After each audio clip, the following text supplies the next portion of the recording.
The following is an exclusive presentation of WI Garden Media, the voice of Garden Talk Radio.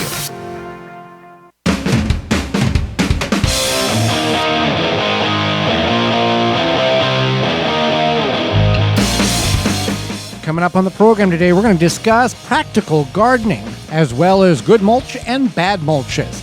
Our guest is author and TV host of Growing a Greener World on PBS. Joe Lampo will be with us, and we'll answer your garden questions. The hour is full, so join us. You are listening to the most informationally packed hour of garden-focused radio in the country and on the internet with your host, husband and wife team Joey and Holly Baird. This is the Gardening with Joey and Holly radio show. And welcome to another edition of the Gardening with Joey and Holly radio show. Happy you've allowed us to be part of your day. I am your host, Joey Baird. Beside me is my wife, co-host, best friend, and gardening partner, Holly Baird. This program is for you, about you, to help you grow your garden better, to maintain your landscape, grow healthier trees, make your grass look greener, as well as preserving what you grow. Happy you're tuning in, whether you're doing that on one of the 18 and FM frequencies broadcasting our program here in 2024, through a radio app, through our parent website, which is the WisconsinVegetableGardener.com, underneath the Season 8 tab at the top of the page, podcast replay, or in-studio video replay. Thank you so much. You want to be part of the program? Hey, you can do that by sending us an email to gardentalkradio@gmail.com. That's gardentalkradio@gmail.com. Or you can give us a call 24/7, 365, anytime at 1-800-927-SHOW. That's 1-800-927-7469. Leave a message if we can't get to you, and we will get an answer to your question. Well, before we get in the program, Holly, it is time for this week's Joke of the Week. All right, here's our joke of the week. Okay. I just saw two birds stuck together in the garden. I think they're Velcros. Crows? Yeah, Velcros stuck there you together. go. This week's joke is brought to you by Rescue.com. American-made rescue products keep your family, home, and yard protected from the pest insects like wasps, hornets, yellow jackets, fire ants, flies, ants, and more. Learn more at rescue.com. It's rescue.com. Caw, caw, caw. Woo! There you go. Practical gardening. What is practical gardening, Holly? It's really just the simplicity of gardening.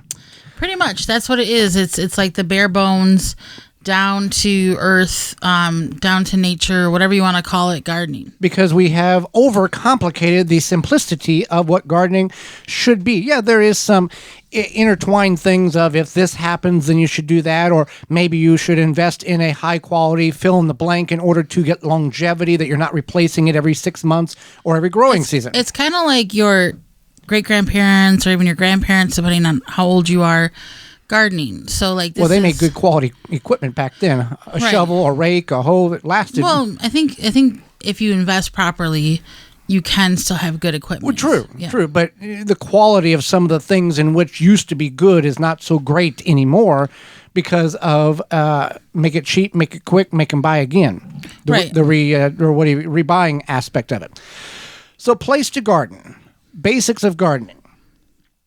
Right. So you got to think about where you want to garden. That's one of the things is, do you want to keep having to replant stuff or regrow stuff in other places? No. So it's a good idea to figure out where you want to put this garden. Now, if you do have to move it, you have to move it. That's okay. But you want to look at sunlight. Where's the sunlight? You want to think about...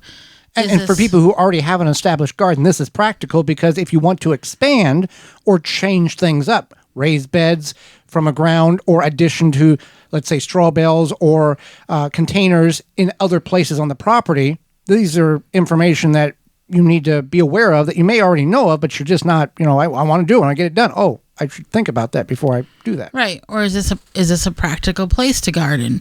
You might have the spot in your yard that seems like it would be perfect for gardening, but then it's too close to your neighbor or something. Or when it rains, it becomes a little duck pond. Yeah, that too. Yeah, it looks great until it rains. Or, your dog is partial to that area. Mm-hmm. Do you want to make your dog sad? Whatever. Or, that issues with contamination potential with that. Yeah. Yeah. Yeah, so there's that. Then soil. So you have to think about soil. Now, this means that you might have good soil. You might have not so good soil. But how do you know? Yeah, so you should get a soil test. Soilsavvy.com. Or perhaps you decide not to go that route and you just decide to put in raised beds, or you do like a straw bale gardening, or just grow in containers. Import like soil in. Yeah. Quality soil. Not bag soil, but bulk soil from your local independent garden center. It's just a search click away to find that wherever you may be in the Milwaukee area. Blue Ribbon Organics, we would recommend, where they can transport many yards of good quality raised bed mix or compost in order to get your plants growing. It's an investment. Yes, it's going to cost you, but it's much in the long run. Do you want to put all the effort into working the ground and buying excessive fertilizer and doing all these things to get a very poor, dismal, disappointing crop when you've put so much effort in, or invest in quality equipment, being soil, where you will have very good plant growth and productive fruit harvest or vegetable harvest off of it? And that's not something you have to do year after year. You invest 1 year and you can get multiple years out of that by continuing healthy soil building in your raised bed. Absolutely. And yeah, you can do that. Another thing to think about is weeds. Now, just you're not going to know how many weeds you're possibly going to get when you first start a garden, but you want to have perhaps a weed plan. If you are, a busy person and you want to maintain a garden, but you don't want to deal with weeds because you're like, I travel a lot for work or blah, blah, blah. It's not worth the time. Yeah, it's not worth the time, whatever. That's when you might want to consider something like a raised bed, straw bales, containers, what have you, because your ability to have less weeds is higher. A weed barrier. We'll talk about mulch in the second segment, but there's multiple mulches. Mulches does not equal no weeds. Right, and I think that's a common misconception, that just because you mulch that it's going to smother all the weeds and you will have no weeds. There are methods of gardening where you will have less weeds, but there is no weed situation unless you are growing like in hydroponic. Or you're using a lot of chemicals to... That too. I mean, Nat Green Products has a all-natural weed killer. It's a non-selective, but it's not the glyphosate, but it does kill weeds. But like anything, it's not a fix-all. There has to be a balance. Right. There does have to be a balance. And that's something to keep in mind, is that you can, whatever you put into your garden will have an impact.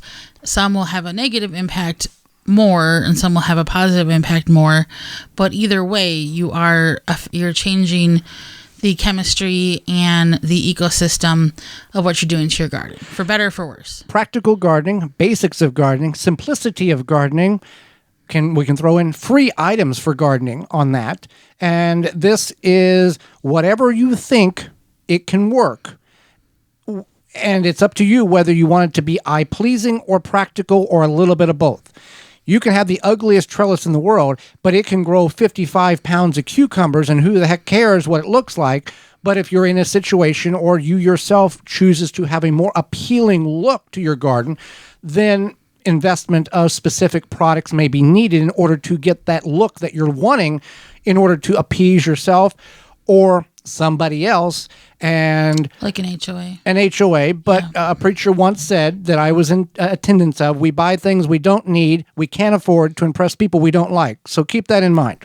No, but like also people will do things for a certain aesthetic because it pleases them. For them, it's fine. But if you're doing it for somebody else, right, to try to get some gratification that, they're happy with what I've done, you need to reevaluate some things. This is not a therapy session, but it's just But that's the thing, especially with the younger generations, they focus on what other aesthetic. people think. No, like an aesthetic. Okay. There's different names for these aesthetics, whatever. I want a pink trellis. Well, paint yourself a pink trellis. They could have a pink trellis or all pink. If you're doing it for yourself, that's fine. That's what I'm getting at. That's what they do. They do it for themselves, or maybe they set up like a little gnome thing because it appeals to them, and then they know that when they go out there they feel better. Are gnomes the ones that stay by the bridge and those are trolls? Those are trolls. Okay. Yeah.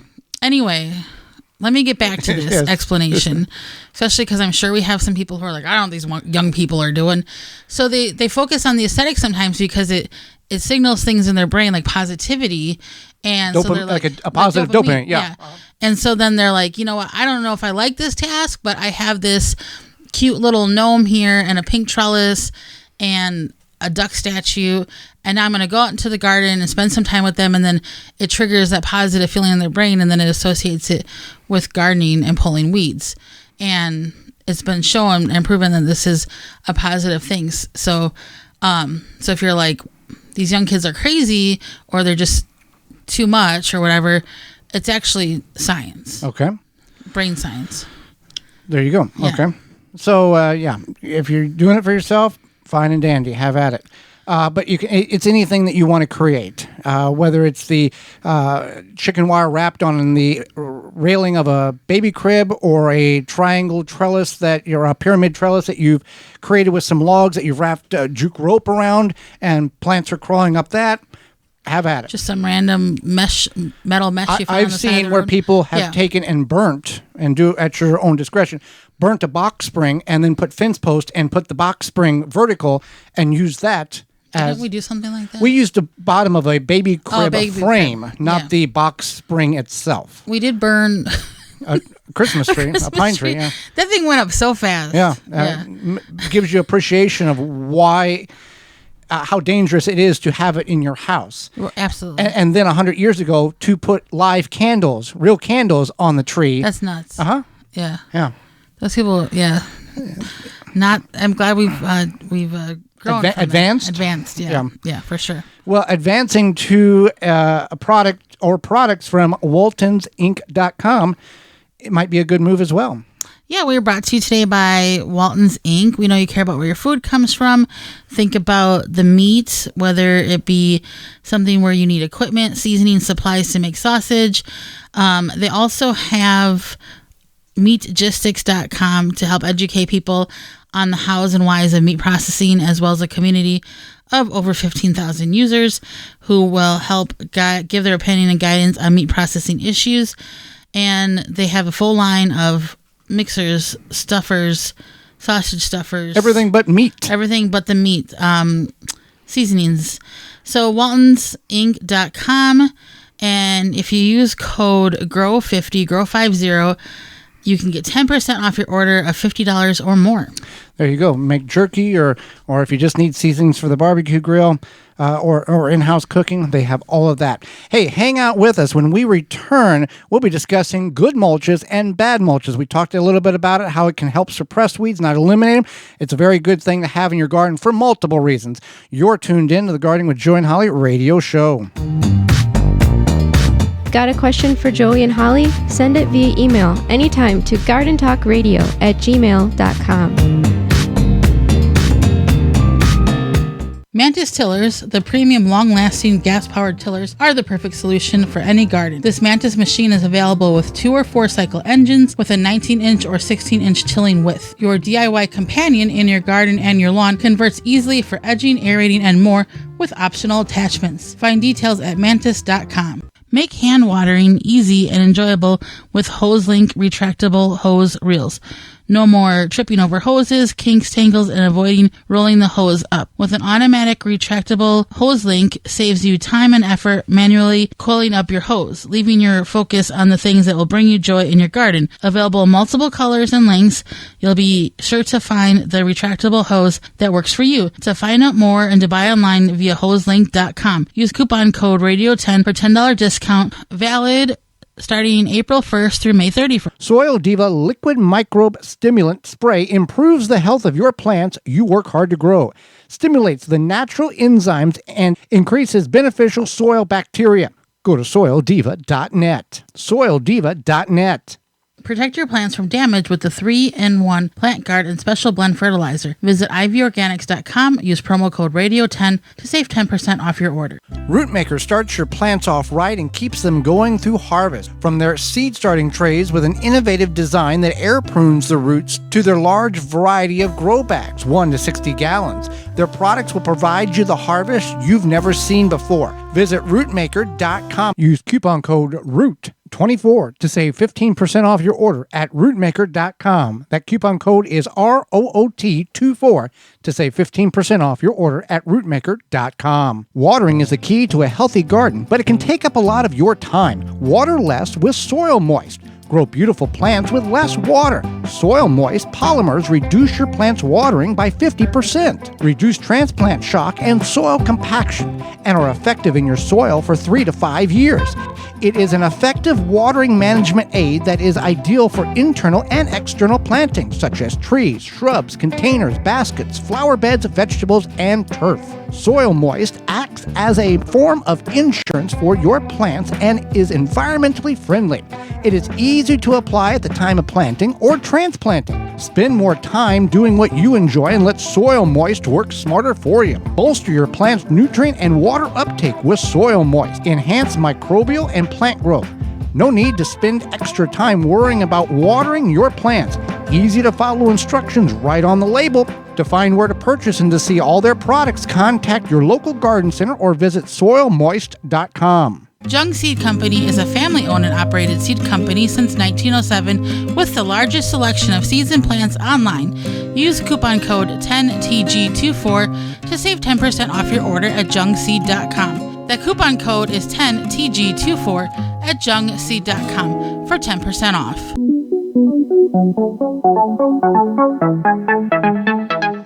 Welcome back to the Gardening with Joy and Holly radio show.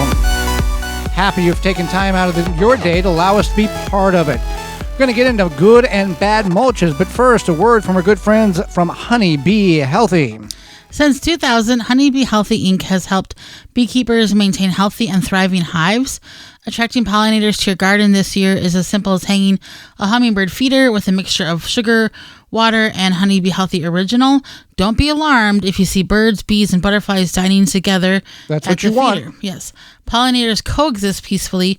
Honey Bee Healthy Inc. is offering a 10% discount of an 8-ounce bottle of Honey Bee Healthy Original to the show's listeners. Enter discount code BEEGARDEN at checkout. For more information, mixing instructions, and more, visit honeybeehealthy.com.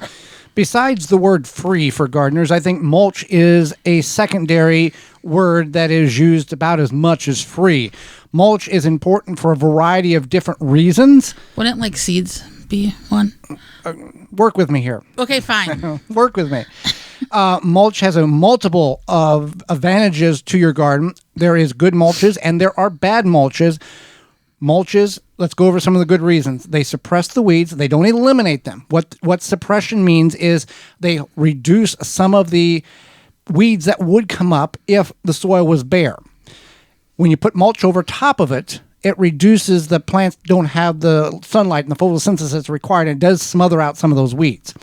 In addition, it holds moisture in, less watering. Plants have more water, less diseases or problems such as blossom end rot or a hollow heart on potatoes because water is available to the plant to uptake and not the plant is stressed to find moisture. It can cool the soil by up to 5 degrees on super hot days, which means a cooler root system is a happier plant and holds more moisture, which is the uptake, and the plant's happier. So that's just some of many good benefits that mulch has. Let's go over the first, Holly, the good mulches mulch in which you can I want to talk about bad Let's mulch. go to bad. Okay, we're going to go bad first. Bad mulch. So the first one is not necessarily bad for if you're going to put it on like flower beds or whatever, but it's bad if you have dogs. So which is called cocoa mulch, and dogs obviously. I mean, cats too can't have chocolate, so it can make them very sick if you have, dogs. It can be fatal. Yeah, fatal. And then also with that cocoa mulch, if it gets wet or whatever, it can mold and cause problems there as well. It can mold. So I wouldn't recommend the cocoa mulch personally. It does smell good. Certain situations for certain applications, it's okay, but know what you're getting into. And spreading it, you just get all the mulch dust stuck to you. Mm-hmm. So that's fun too. So then the next one is like tires or rubber mulch, where the material you have on playgrounds now. Yeah. Not when we were kids. We're just cold cement. So made you a better person. It did. Burning my legs on a slide, toughened me up. So tell us about your playground stories at gardentalkradio@gmail.com. Tire because it's not biodegradable. It's not good. It can release toxins into your soil, and it's okay if you like grow things in colorful tires that are not edible, but we don't recommend growing things in tires that are edible. And the same application applies, or reasons apply if you're wanting to use it as mulch. And it can get very hot too, number one. Yeah, it's not good for that either. Now, dyed mulches. Yeah, dyed mulches, if you're going to use that around edible food, a lot of that stuff can seep into your soil, and that's basically the problem. Another one that's not necessarily a bad mulch, but not necessarily a good mulch, but it's specific to a situation, is gravel or pea stone.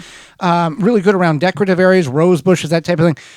But if you're going to utilize it in a edible landscape, you need to have something that will break down, so you're not mixing it into the soil. If you have a raised bed, now if you have like asparagus bushes, berry bushes, you could use that. You could, yes. I probably wouldn't recommend it, but it is an option. So let's say if it's free and it's available, and you're going to, it can apply it in precise areas that you're not going to inhibit the growth of the asparagus or the raspberry or blueberry or whatever, then that's the way to go.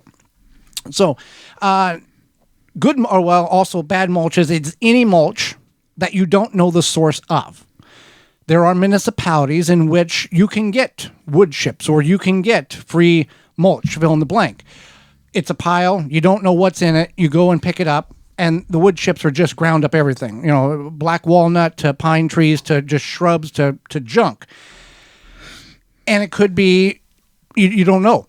Right, and it could be have some level of toxicity that can damage or eradicate or toxify your soil. Right, absolutely. So some good mulch is straw.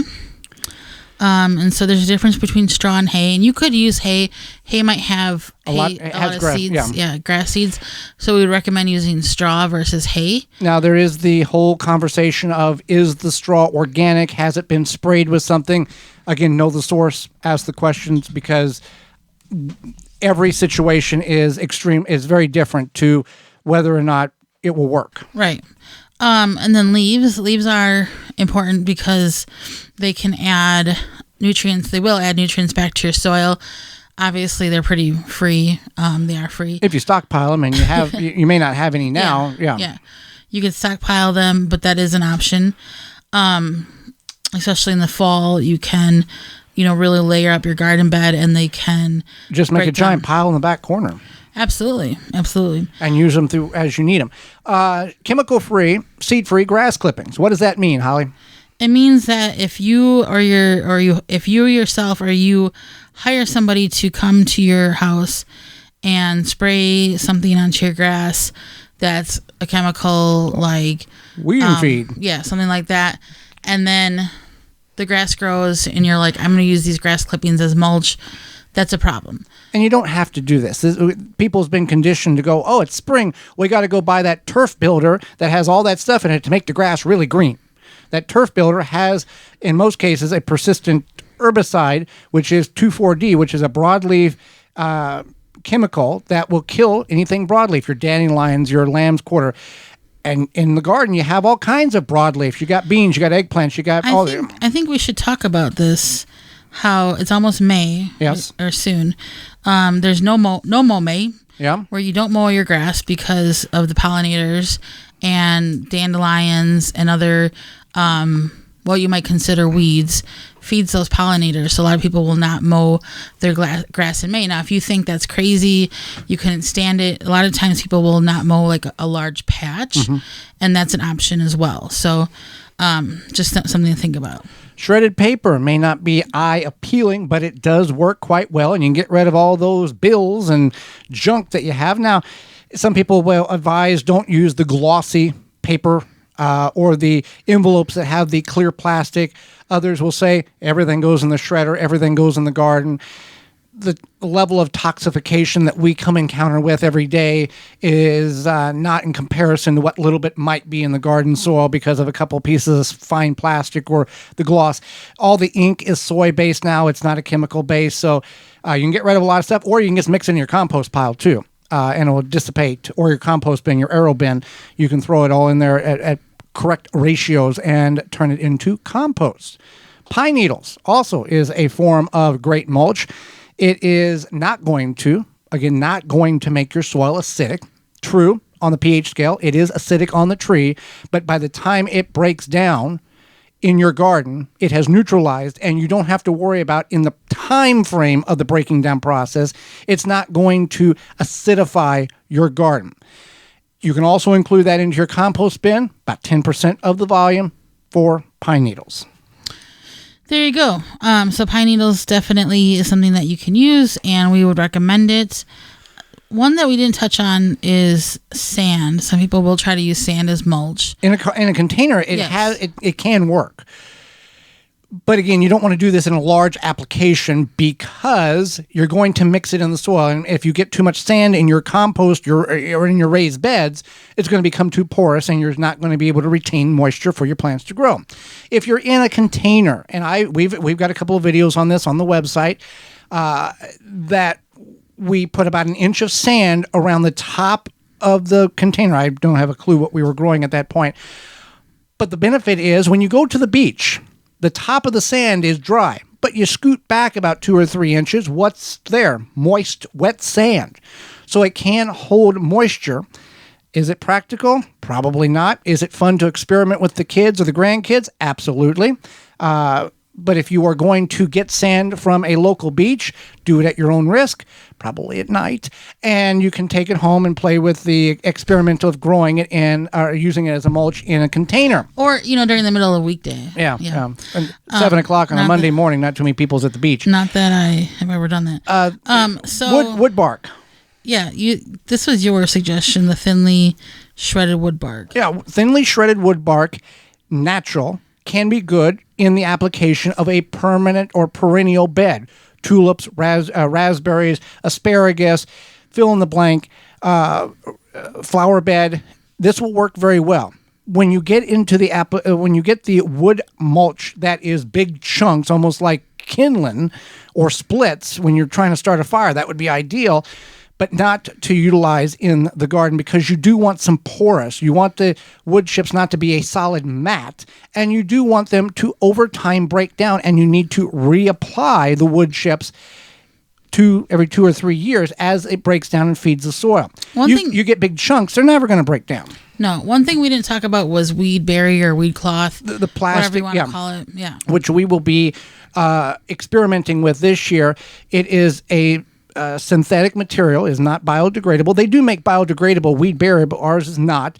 And you lay it out on top of the bed, preferably on top of your irrigation system, and then you cut strategic holes in order to plant, and the irrigation beneath it from dripworks.com will water the plant, and the barrier of the synthetic plastic, essentially is what it is, tightly woven, will prevent much of the weeds from coming up. Probably the only weeds you're going to come up is around the areas in which you've cut in order to transplant or plant your seeds in. On top of that synthetic weed barrier, you can put straw or chemical-free grass clippings or whatever in order to try to mediate some of that heat that is going to be absorbed. It's not not frowned upon. It's not recommended, but it can be something in which you can help dissipate some of that heat that would be absorbed into the soil. Absolutely. Well, with summer soon to be here, it is warming up in many parts of the country, and you are going to start dealing with those beetles and grubs in your garden. Yeah, with summer just around the corner, it's time to start thinking about controlling these beetles and grubs. There's always, talk about the Japanese beetles in the Midwest, especially, and other areas. Now it's everywhere. It's not even just the Midwest. That's true. So Grub Gone. Grub Gone can be applied directly to the turf of your garden or around ornamentals to control the grubs and lessen the impact those beetles will have on your yard this summer. Easy to apply with any chemical spreader or irrigate it right into the soil. Specifically targeted to attack the grubs and beetle invaders without harming the beneficial insects such as bees, butterflies, and ladybugs. Yeah. And it's the only non-chemical that works. You can find out more at phyllombioproducts.com. That's PHYLLOM bioproducts.com. Hang out with us when we return. Host of PBS's Growing a Greener World and author, our good friend Joe Lampo will be with us. You're tuned in to the Gardening with Joey and Holly radio show. Have a garden question? Give Joey and Holly a call now or anytime 24/7. Just dial 1-800-927-SHOW. If you can't get through, leave a message and they will call you back. Call now 1-800-927-SHOW. Dig planting holes from a comfortable standing position. Step, twist, pull, and plant. Visit ProPlugger.com. Have insects such as aphids or fungal gnats invaded your plants? Fight back with Summit Year-Round Spray Oil and Summit Mosquito Bits.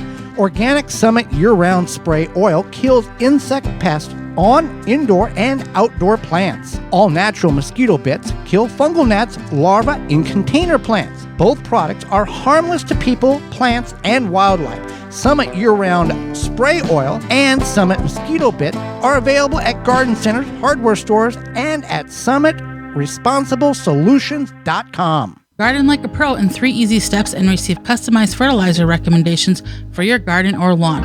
Soil Savvy helps you determine what nutrients your plants need to thrive. Never again over-apply nutrients they don't need. A patented process that makes you a smart gardener. To get your soil test kit, go to mysoilsavvy.com. If you could double the life of your raised bed boxes by sealing the wood with a clear non-toxic wood preservative, would you? Well, now you can with a clear, penetrating product called Internal Wood Stabilizer. It's 100% non-toxic and easy to apply. Seal your untreated wood surfaces, even chicken coops, by spraying on Internal Wood Stabilizer.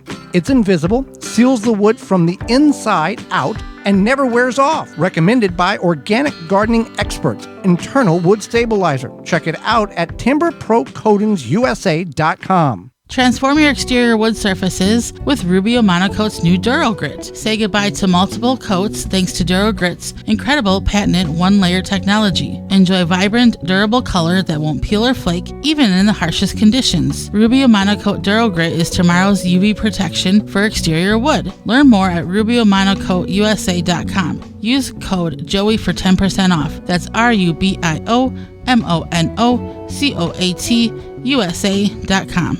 Pomona's Universal Pectin is a high-quality pectin that gels reliably with low amounts of any sweetener. If you're trying to reduce the amount of sugar in your diet, you'll love Pomona's Universal Pectin. Now you can make healthy homemade jams and jellies sweetened to your taste.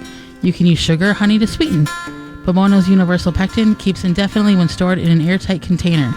Easy to use, versatile, and comes with directions and recipes in every box. Find out more and where to buy at PomonaPectin.com.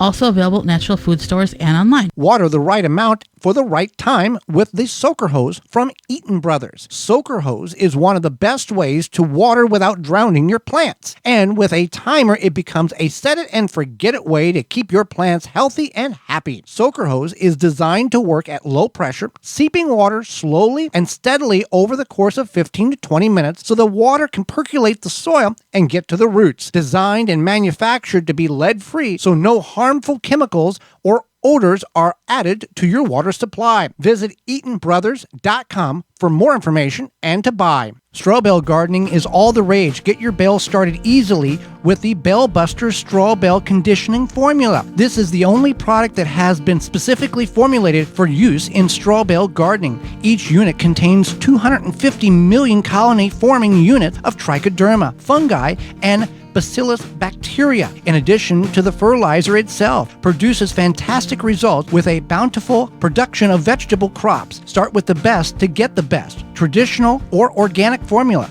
Take the guesswork out of conditioning your straw bale. Go to balebuster.com to find out more.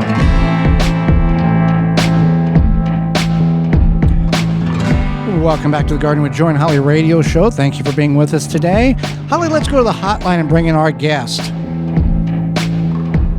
As one of the country's most recognized and trusted personalities in gardening and green living, that passion for living a greener life is evident to a nationwide audience who watches Joe Lampo in his current role as creator, executive producer, and host of the multiple award-winning PBS series, Growing a Greener World, which now has a new feature exclusively online.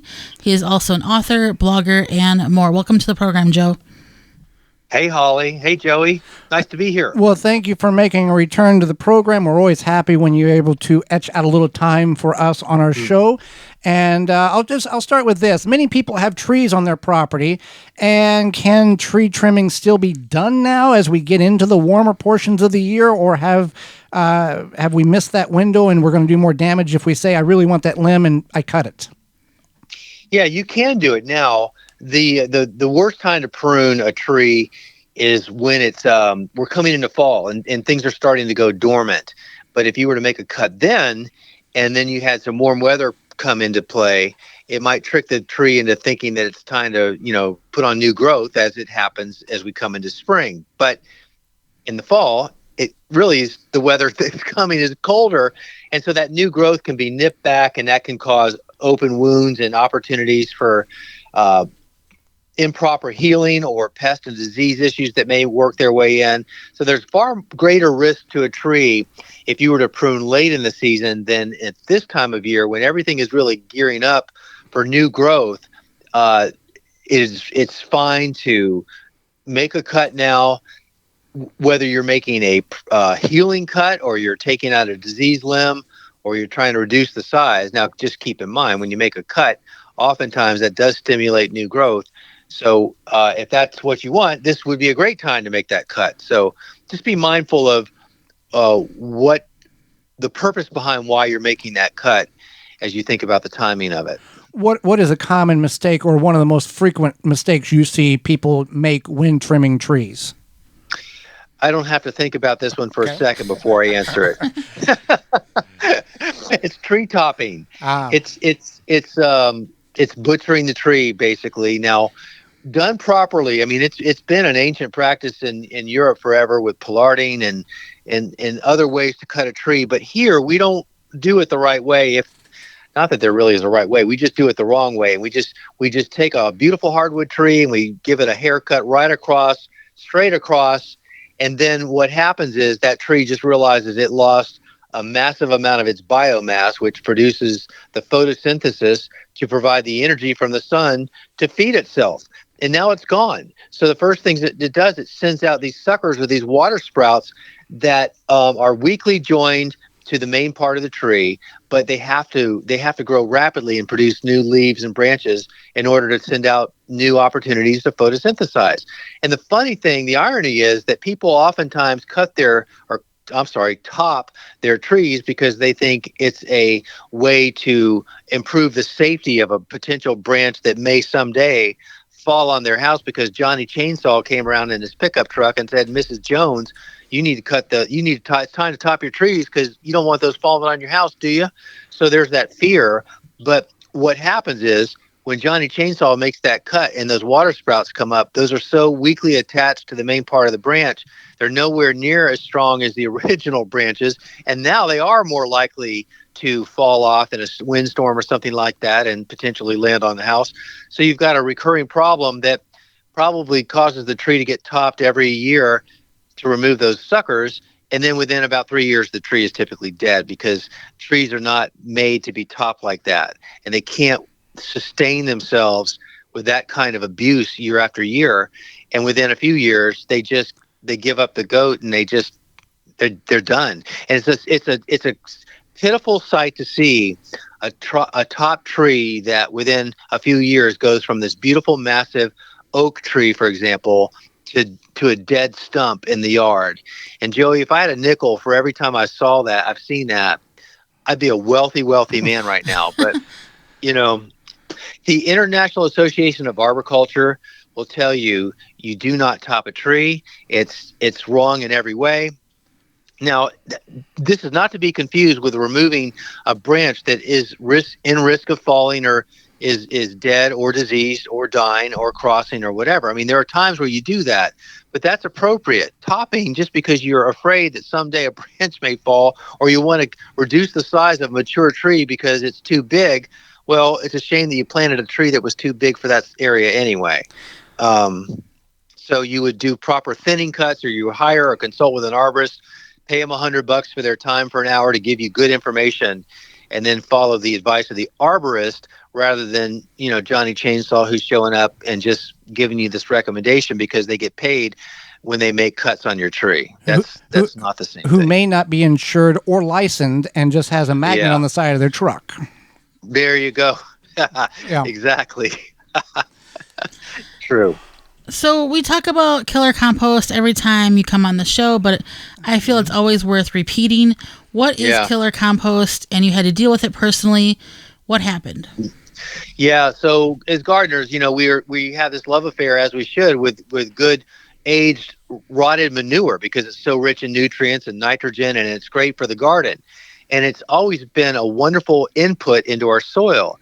But when these chemical companies came along and developed these molecules that are so persistent in their chemical applications that farmers put down on their fields to kill weeds, and they're selective, the product that these farmers are using on their, like, hay fields, for example, kill the broadleaf weeds so that when they're harvesting their hay, it's nice and clean because the broadleaf weeds are dead, but the grass is alive. It doesn't kill the grass. So understandably, as a farmer, this could be a good thing for your product. You're able to deliver a clean product that has been sprayed with an herbicide that actually is okay when horses eat something that's been sprayed with this herbicide, because the molecule will not and does not break down inside the horse's digestive system, so there's no harm to the horse.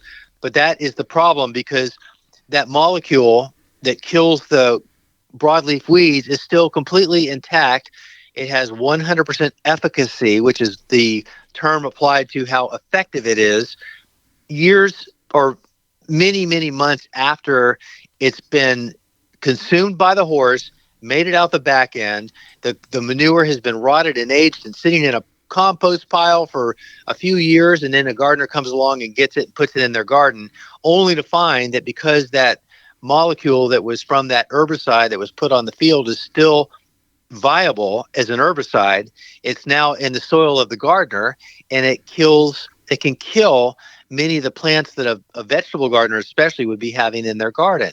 It doesn't kill everything, but it's very, very destructive to many common edible plants that we put in our garden. So the scary thing about it is it can do damage to your plants in the single digit parts per billion.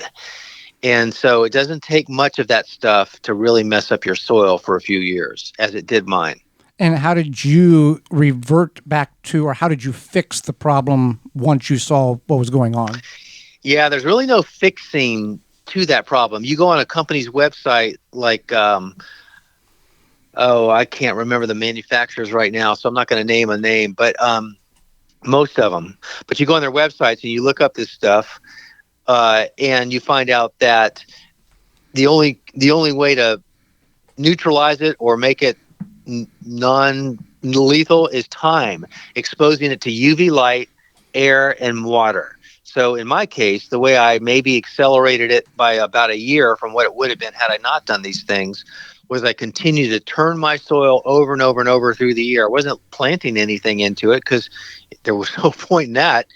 And then the exposure to the air and light and UV, I think probably allowed me to rectify the soil about a year faster than what on average it takes, which is about 5 years.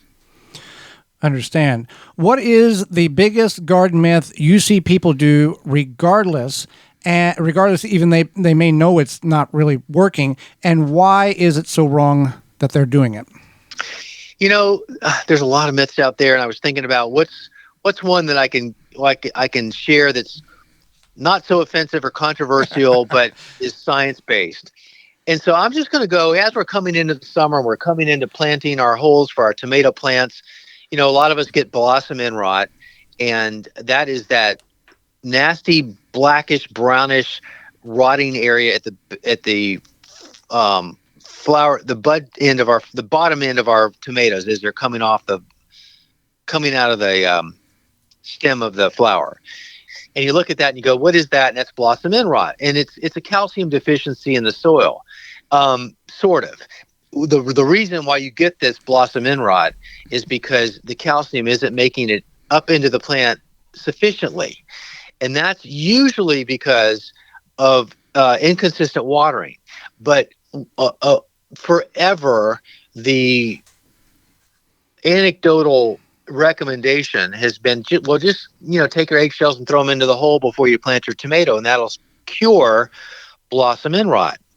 And in about 5 years' time, those eggshells that you threw in there 5 years prior are now breaking down enough to actually be taken up in the soil, attached to water into the roots, and that helps with some calcium. But there's generally enough calcium in the soil anyway, with or without eggshells, that as long as we are more consistent with how we water, that's how we manage to avoid blossom end rot. It's not throwing eggshells that don't break down or even become available to the plant for 5 years that's solving that problem in year 1, 2, 3, or 4. But if you've been doing this for 5 years or so and you're not getting blossom end rot now, that's probably because of the eggshells that you threw in there 5 years ago. But they literally don't break down. You could dig back into that hole a few years after you put them in there, and those eggshells would be about exactly like they looked when you put them in there. Right. Yeah. So that's one. I just hear it continue to be recommended with no clarification that this is not a fix in the first year. And I'm not saying it doesn't work. I'm just saying it doesn't work as it's purported to work that quickly. It takes years for it to be available to the plant. It's not a same year thing. Definitely. So what is one thing that you would redo in your garden, regardless of time or anything, and why would you redo that? What I would do is I would plant more flowers in my garden sooner. And the reason I say that is we finally got around last year to putting in dedicated beds in our raised bed vegetable garden. Inside the fence line, we had room to put in more raised beds, and we did that exclusively for flowers, because we too want to attract more beneficial insects and predatory insects and have more biodiversity in our garden to help make everything healthy and have a better ecosystem. And, I've got a lot of native flowers around the property, but not right in the garden until last year. And I got to tell you guys, it was like a different world in there after we made a conscientious effort to get those beds built and fill it with flowers. Not only was it beautiful for us to watch every day, but to see the difference from the prior year to last year in the amount of life that was in the garden, and the very minimal amount of pest pressure that we even had in the garden last year. I got to say, my garden's been pretty good overall for pests. Just best practices for organic management does that. But last year was the best year ever for that. And it's just a joy. And it was a different feeling, a different look, a more relaxed look. But just to see the noticeable difference of all the activity from the insects and the wildlife that was coming into the garden, along with a reduction in pest pressure, was absolutely noticeable. So it felt really good. And I was like, why did it take me so long? But I'm so food focused and thinking about the crops that I'm growing that I just never stopped long enough. And to the credit of my horticulture manager and farm manager, Toby, she's really good with flowers. And we just decided, now that you're here, I want a lot of your time to be spent really building up the presence of the flowers in the garden. So I am so thankful we finally got around to doing that. And I just never imagined going back and not giving the flowers their due to share that space, not only in the perimeter, but also in the raised beds right there with some of the food crops. That was really cool to do that too. Understand. In the last 5 years, what would you say has been your best crop in the garden, and do you have an explanation of why it was so good? I'm gonna put myself in the same camp with anybody else that can do the same thing I did, and that is the cool season crops. To me, are they're just automatically easier because they're not as sensitive to hot. We do them in the cooler weather, and the cooler weather is more conducive to plant growth for many of the plants that we put in our fall garden, the edibles, that is. So I'm going to say spinach and kale, because they're leafy crops. We're not depending on them to put on a big cauliflower head or broccoli head or Brussels sprouts up the stalk, hopefully by Thanksgiving, which never down here happens. But I have watched my spinach and my kale go through. Now, granted, I live in Atlanta, not, where you guys are in Wisconsin, but it overwinters so beautifully that you don't have to worry about it dying because it's cold outside, and it gets better when it's cold. It gets sweeter, and it's not susceptible to pest pressure until the following year when you're coming into late spring and the aphids decide that they want to eat some of your kale. Until then, it's the most carefree, hands-off plants I grow in my garden. And it's not really anything that special that I do. It's something anybody could do. But we need some of those rewards. We work so hard in our gardens and fight those fights every day. We have to give credit and appreciation to those plants that really cut us a break, and they're delicious too. And so I will always grow kale and spinach in my garden because of their forgiveness under all kinds of pressure. They're just amazing, and they're delicious and healthy. So that's my answer. Fantastic. Well, we really enjoyed having you on the program and all of your great information. How can people find out more about you and your program? Yeah. Well, joegardener.com would be the hub for the links out to everything else. That's the website, and lots of podcast links and articles to everything we've posted. And then YouTube, as you mentioned in the tease, the Growing a Greener World television series, which has 12 series over 12 years and over 200 episodes. It is now going to be available in its entirety, all 12 seasons, all episodes we've ever done, our entire library, on our YouTube channel, GGW TV. And that started today with season 1. We rolled out the entire season 1, which is 26 episodes today. Wow. And we'll continue to do that each week until we get all 12 seasons rolled out. Well, Joe, we greatly appreciate the time and your information, and not only educating Holly, myself, but all of our listeners. We thank you for that. Happy to do it. Thank you. Absolutely. And when we come back, it's Your Garden Questions, Our Garden Answers. You're tuned in to the Gardening with Joey and Holly radio show. Got a question for Joey and Holly? Send it via email anytime to gardentalkradio@gmail.com.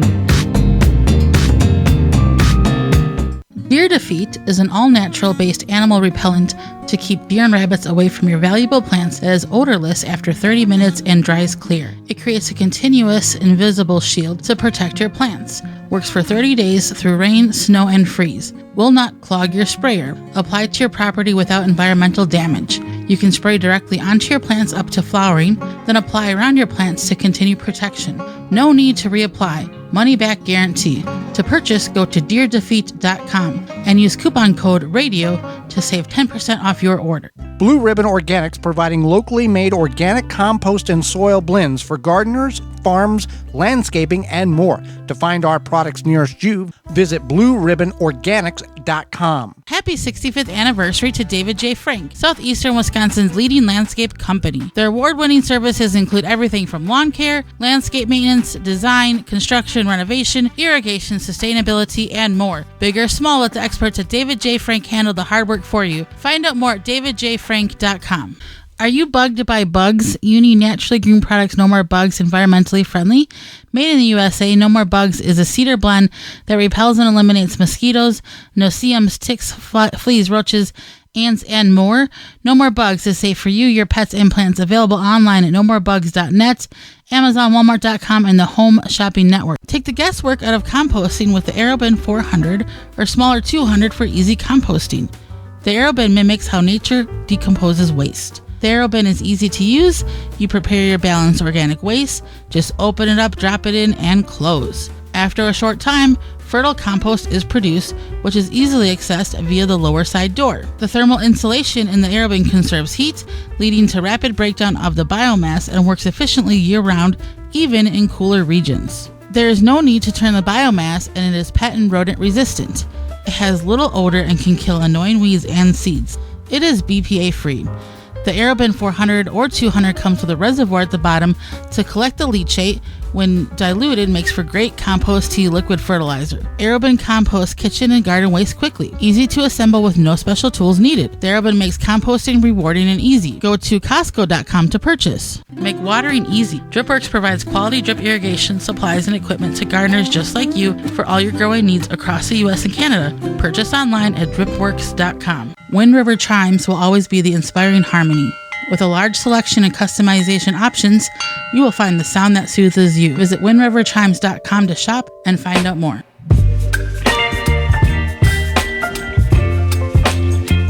Welcome back to the Garden with Joy and Holly radio show. Time for your garden questions, our garden answers. You got a question, send it on over to gardentalkradio@gmail.com. That's gardentalkradio@gmail.com. Or give us a call anytime, toll free, coast to coast at 1-800-927-SHOW. That's 1-800-927-7469. So, how is the best way to store rutabagas? Do you store them like you would a potato, or do you store them in moist sand? Well, we've never done the sand aspect of it. What we have found is keep it in the crisper of the fridge, and it will keep for a much longer time than what you might think. Obviously, the larger the rutabaga, the better it is, the longer it's going to keep. Now, when you go to the store, you'll see that they are coated with a wax, and that's helped to hold the moisture in. We don't necessarily, as home gardeners, want to or need to wax it, but keeping it in the crisper of a fridge is the better way. Also, you can also blanch and freeze them. Yeah, just don't microwave them. Don't microwave them, yeah. Okay, can I use seeds shown as a sale date that is past or expired? You can. So unlike packaged food, seeds don't have an expiration date. It's just like a federal seed act requires the seed packets to have a packed for year. And typically what happens is, so that shows how old the seeds are. And they have to be sold that calendar, or by the end of that calendar year because of the government. Blah, blah, blah. Add your, whatever to that. So anyway, seeds lose about 10% viability germination rate every year. So if you bought seeds this year, the next year, if you planted 10 seeds, one might not sprout. And then next year after that, if you planted 10 seeds, two might not sprout. Well, example, we had celery seeds from 2013. It's 2024 now. None of them came up. Right. Well, and also the larger the seed, the more likely it is to germinate. Correct. Because it has more girth, meat, I don't know, whatever to it. Material inside of it. Yeah. And all seeds have a seed coat, and then they have the inner part. So even if it's super, super tiny, they still have a seed coat in the inner part. So that could be why. All right. Question here about hardening off. My question is, when they come back in after you've taken them out, do they go back under the grow lights as scheduled that I've set up, or that they turn on at 7:30 a.m. and turn off at 10:30 p.m., or do I place them in a south-facing window? Thanks. Yeah, so either or. I would continue to put them underneath the grow light until you are able to adapt them or acclimate them. That's the process of hardening a plant off from bringing them inside to outside over the course of a period of mostly 7 days. And by that 7th day, it has worked its way from shade to partial shade to full sun to stay out overnight, and then you plant it in the garden the next day. When you bring it in on those early days, day 1, day 2, day 3, you can put it back under the grow light to make sure it gets adequate sunlight or adequate light. You would only need 10 to 12 hours. I don't think you need to go from 7:30 to 11:30. Giving that plant too much light can also change its thinking process of overexposure of light, and then it grows not the way you want it to. It doesn't grow the way it's scheduled to grow if it was naturally outside, with the progression of the daylight getting slightly longer each day.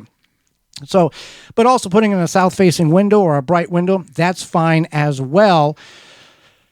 But you have to harden your plants off. That is the key to getting them to properly grow. And if you don't do it, you're going to kill your plant. Now, if you buy plants... If you buy it from a garden center or wherever you buy your local plants, you don't have to harden them off. They're ready to go. Yeah. Well, with that being said, Holly, it's time for What Did You Learn Today? You have to go first. I knew eggshells took, I thought, about 18 to 24 months. Joe Lampo informed us and taught us that it takes about 5 years for an eggshell to break down for usable calcium under the tomato when all you really need to do is water. Yes. I learned that you shouldn't top trees. I knew that, but I guess I relearned it, and also The severity of what it was. the severity. Yeah, that's basically what it was. The absolute severity of that. Well, what we learned today is brought to you by honeybeehealthy.com. Whether you're a gardener, a bee hobbyist, or a professional beekeeper, Honey Bee Healthy Inc. has the products to help you maintain a healthy hive and thriving garden. For more information on how to use Honey Bee Healthy in your garden, visit honeybeehealthy.com. That's honey, the letter B, healthy.com. Tune in next week to the program where we'll be discussing garden protection, predominantly from bees, or from bad bugs and animals. Possibly humans as well. And fruit trees. Our guest is author Christina Chung will be with us, and we'll answer your garden questions. That's next week on the program. So until next week, for Holly Baird, I'm Joy Baird, and we will see you in the garden.